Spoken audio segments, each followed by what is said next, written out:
नवरात्रि में अष्टमी और नवमी तिथि का बहुत महत्व है।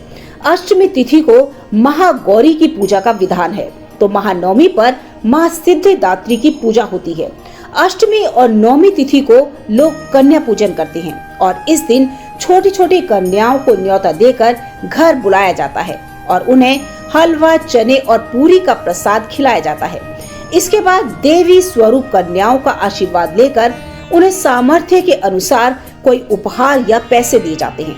आइए जानते हैं कि इस बार अष्टमी और नवमी पर कन्या पूजन का शुभ मुहूर्त क्या रहने वाला है।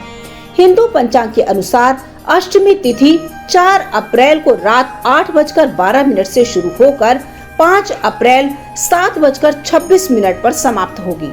उदय तिथि के अनुसार अष्टमी तिथि 5 अप्रैल 2025 को मनाई जाएगी। इसके बाद ही नवमी तिथि शुरू हो जाएगी।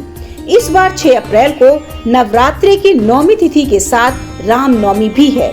कन्या पूजन करने वाले लोग इस दिन भी कन्या पूजन के साथ पारण भी कर सकते हैं। महाअष्टमी पर कन्या पूजन का मुहूर्त 5 अप्रैल सुबह 11:59 से लेकर 12:29 तक है।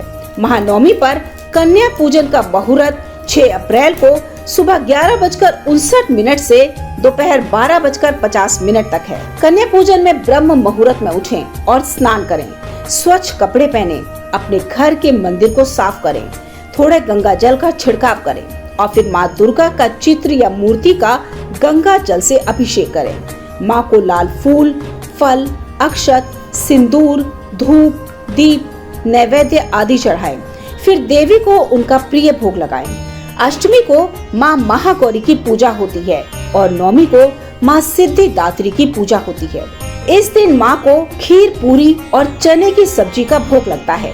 फिर दुर्गा चालीसा या दुर्गा सप्तशती का पाठ करें। आखिर में माँ की आरती करें। आप अष्टमी और नवमी दोनों दिन हवन और कन्या पूजन कर सकते हैं।